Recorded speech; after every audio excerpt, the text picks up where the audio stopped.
નમસ્કાર વિદ્યાર્થી મિત્રો, ધોરણ 10 ગણિત પ્રકરણ 14 સંભાવના સ્વાધ્યાય 14.1 આપણે છેલ્લે ભાગ 7 ની અંદર દાખલા નંબર 14 સુધી અભ્યાસ કર્યો હતો. હવે આજે આપણે ભાગ 8 માં દાખલા નંબર 15 થી અભ્યાસ કરીએ છીએ, જેમાં દાખલા નંબર 15 માં આપણને કહેવામાં આવ્યું છે કે 5 ચોકટના પત્તા 10 ગુલામ રાણી રાજા અને એકોએ તમામના મુખ નીચે તરફ રાખીને સરખી રીતે સીપેલા છે. પછી એક પત્તું યાદચ્છિક રીતે ખેંચવામાં આવે છે. તો 10 ગુલામ રાણી રાજા અને એકો, તો કુલ સંખ્યા બરાબર 5 થાય. હવે જેમાંથી એક પત્તું યાદચ્છિક રીતે ખેંચવામાં આવે છે, તો પત્તું રાણીનું હશે તેની સંભાવના શું છે? તો લખીએ, પત્તું રાણીનું હોય તેની સંભાવના બરાબર આપેલ સંખ્યા છેદમાં કુલ સંખ્યા. અહીં પત્તું રાણીનું એક જ છે, તો આપેલ સંખ્યામાં આપણને 1 મળશે અને કુલ સંખ્યા આપણી 5 છે, એટલે કે 1/5 મળે. એવી જ રીતે જો રાણીને કાઢીને એક બાજુ મૂકવામાં આવે અને બીજું પત્તું ખેંચવામાં આવે તો બીજી કન્ડિશન લખીએ કે હવે રાણીનું પત્તું કાઢીને એક બાજુ મૂકવામાં આવે છે અને બીજું પત્તું ખેંચવામાં આવે છે. જો રાણીનું પત્તું કાઢીને એક બાજુ મૂકવામાં આવે તો આપણી જે કુલ સંખ્યા છે તે બદલાઈ જાય છે, એટલે કે કુલ સંખ્યા 5 - 1 બરાબર 4 થાય. આપણને કહે છે કે એકો હોય, બીજી પરિસ્થિતિમાં એકો હોય તેની સંભાવના, એટલે કે એકો હોય તેની સંભાવના બરાબર આપેલ સંખ્યા છેદમાં કુલ સંખ્યા.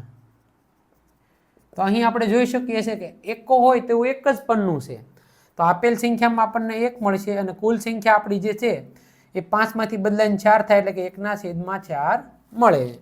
અને બીજું, રાણી હોય તેની સંભાવના કેટલી, એટલે કે બી. રાણી હોય તેની સંભાવના બરાબર આપેલ સંખ્યા છેદમાં કુલ સંખ્યા. તો અહીં રાણીનું પત્તું તો ખેંચીને આપણે એક બાજુ મૂકી દીધું છે, તો કોઈ પણ રાણીનું પન્નું બીજું હશે નહીં. તો આપેલ સંખ્યામાં આપણને 0 મળશે અને કુલ સંખ્યા 4, એટલે કે 0/4, તો આપણને 0 મળે છે. હવે દાખલા નંબર 16, જેમાં આપણને કહેવામાં આવે છે કે ખામીવાળી 12 પેન આકસ્મિક રીતે 132 સારી પેનની સાથે ભળી ગઈ છે. તો આટલી માહિતી પરથી આપણે લખી શકીએ કે 12 ખામીવાળી એટલે કે ખરાબ પેન છે. 132 સારી પેન સાથે ભળી ગઈ છે, એટલે કે 132 સારી પેન છે. આથી આ બંનેનો જો સરવાળો કરવામાં આવે તો 144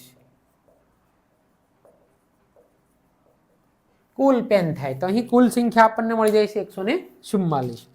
એવું શક્ય નથી કે કેવળ પેનને જોઈને જ કહી શકાય કે પેન ખામીયુક્ત છે કે નહીં.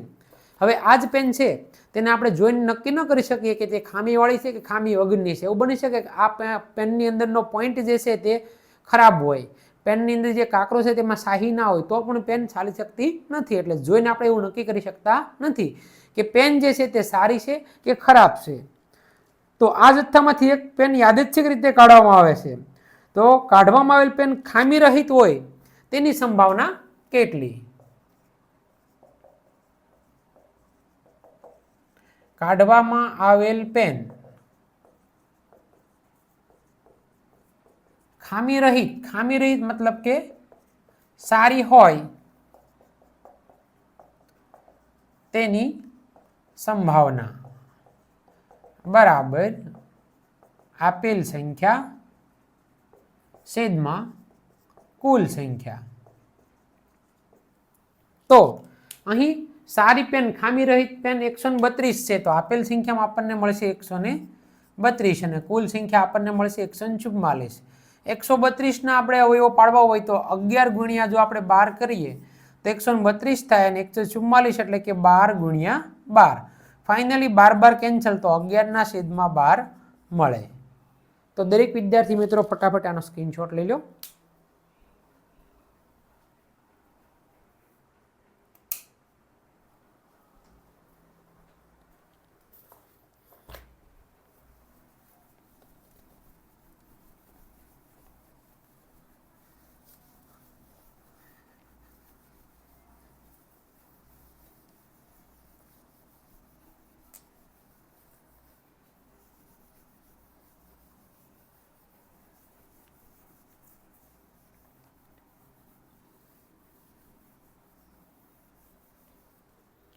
ત્યારબાદ દાખલા નંબર 17, જેમાં આપણને કહેશે કે 20 વીજળીના ગોળાઓનો જથ્થો 4 ખામીયુક્ત ગોળા ધરાવે છે. તો દાખલા નંબર 17, 4 ખામીયુક્ત એટલે કે ખરાબ ગોળા છે. તો 16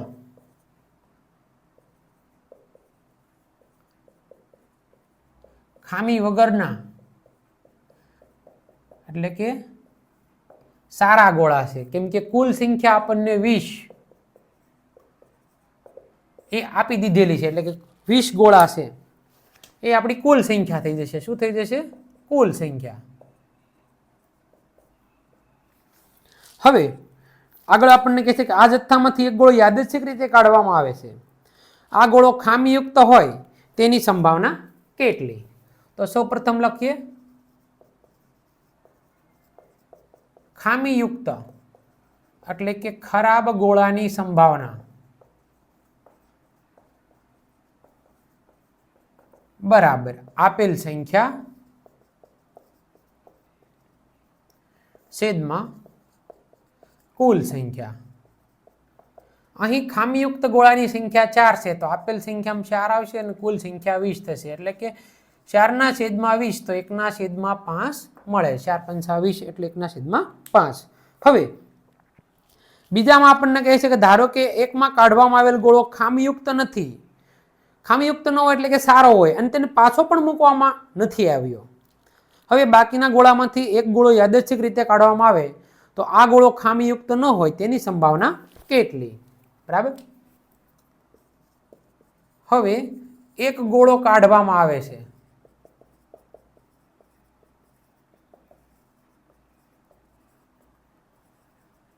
અને તે ખામીયુક્ત ન હોય એટલે કે સારો છે અને તેને પાછો મૂકવામાં આવતો નથી.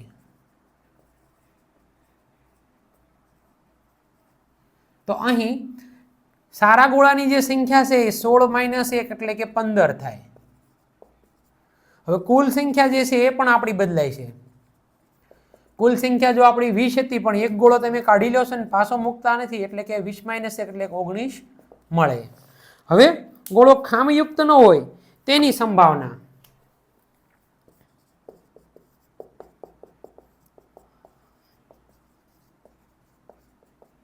ખામીયુક્ત ન હોય એટલે કે સારો હોય તેની સંભાવના બરાબર આપેલ સંખ્યા છેદમાં કુલ સંખ્યા. અહીં ગોળો ખામીયુક્ત ન હોય એટલે કે સારો હોય તો 16માંથી એક આપણે ગોળો લઈ લેતા હતા તો આપણી આપેલ સંખ્યા છે તે 15 મળે છે અને કુલ સંખ્યા 20માંથી બદલાઈને 19 મળે છે એટલે 15/19 મળે. આમ આપણે આ દાખલાને ઇઝીલી આપણે સોલ્વ કરી શકીએ છીએ. ત્યારબાદ દાખલા નંબર 18 કે જેમાં આપણને કહે છે કે એક ખોખામાં 1 થી 90 સુધીના અંક લખેલી 90 ગોળ તકતીઓ છે. તો આના પરથી આપણે લખી શકીએ કે અહીં કુલ સંખ્યા બરાબર 90 થાય. જો ખોખામાંથી એક ગોળ તકતી યાદચ્છિક રીતે કાઢવામાં આવે તો તેના પર 2 અંકની સંખ્યા હોય. તો સૌપ્રથમ લખીએ 2 અંકની સંખ્યા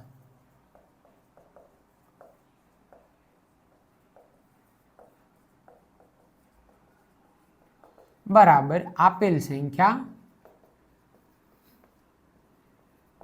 છેદમાં કુલ સંખ્યા. તો 1 થી 9 સુધીના જે અંક હોય છે તેમાં એક અંક હોય છે, પરંતુ એકડે મીંડે 10 એટલે કે 1 અને 0 તેમાં 2 અંક આવે છે. તો 10 થી 90 સુધી તો એ ગણવી સંખ્યા, એના કરતા 90 માંથી 9 બાદ કરીએ તો 81 સંખ્યા વધે. એ આપણને સરળ રહેશે. એટલે આપેલ સંખ્યામાં આપણને જે 2 અંકની સંખ્યા છે તે 81 મળે છે ટોટલ. કેમ કે 9 સંખ્યા જે છે 1 થી 9 એને આપણે 90 માંથી બાદ કરી દઈએ છીએ, અને કુલ સંખ્યા 90. 81 એટલે કે 9 ગુણ્યા 9, 90 એટલે કે 9 ગુણ્યા 10. ફાઇનલી 9 9 કેન્સલ એટલે કે 9 ના છેદમાં 10 મળે. એવી જ રીતે બીજામાં આપણને કહે છે કે પૂર્ણ વર્ગ સંખ્યા હોય. પૂર્ણ વર્ગ સંખ્યાની સંભાવના બરાબર આપેલ સંખ્યા છેદમાં કુલ સંખ્યા. પૂર્ણ વર્ગ સંખ્યાઓ કોને કહેવાય? તો કે જે સંખ્યાનું વર્ગમૂળ નીકળી શકે તે સંખ્યાને પૂર્ણ વર્ગ સંખ્યા કહેવાય. તો 1 થી 90 ની અંદર 1 નો વર્ગમૂળ 1 થાય, 4 નું વર્ગમૂળ 2 થાય, 9 નું વર્ગમૂળ 3 થાય. એવી જ રીતે 16 નું વર્ગમૂળ 4 થાય, 25 નું વર્ગમૂળ 5 થાય. તો એમ 9 નો વર્ગ 81 થાય, જ્યારે 10 નો વર્ગ 100 થાય, પરંતુ 100 જે છે તે 90 કરતા વધારે છે. તો 9 નો વર્ગ 81. તો આવી પૂર્ણ વર્ગ સંખ્યાઓ આપણને 9 મળે છે. એટલે કે આપેલ સંખ્યામાં આપણને મળે છે 9 અને કુલ સંખ્યા મળે છે 90. 9 ગુણ્યા 1, 9 ગુણ્યા 10. ફાઇનલી 9 9 કેન્સલ એટલે કે 1 ના છેદમાં 10 મળશે.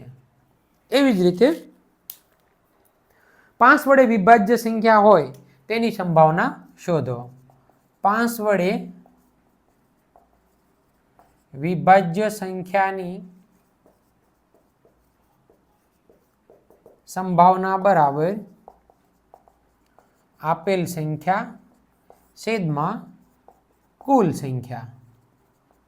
તો 5 વડે ભાગી શકાય તેવી તમામ સંખ્યાઓ 5 એકા 5, 5 દુ 10, 5 તેરી 15, એમ 5 દાન 50, 11 પંચા 55, 12 પંચા 60, 13 પંચું 65, 14 પંચા 70, 15 પંચા 75, 16 પંચા 80, 17 પંચા 85, 18 પંચા 90, 19 પંચા 95. પરંતુ તે 95 સંખ્યા છે તે 90 કરતા વધારે છે, એટલે 18 પંચા 90. તો આપેલ સંખ્યામાં આપણને મળશે 18 સંખ્યાઓ એવી હોય જેને તમે 5 વડે વિભાજ્ય એટલે કે ભાગી શકો છો. અને કુલ સંખ્યા આપણી છે 90, એટલે કે 18 ગુણ્યા 1, 90 એટલે કે 18 ગુણ્યા 5. 18 18 કેન્સલ, તો ફાઇનલી 1 ના છેદમાં 5 મળે. આવી રીતે આમ દાખલા નંબર 18 આપણે લખી શકીએ છીએ. તો દરેક વિદ્યાર્થી મિત્રો આનો સ્ક્રીનશોટ લઈ લો.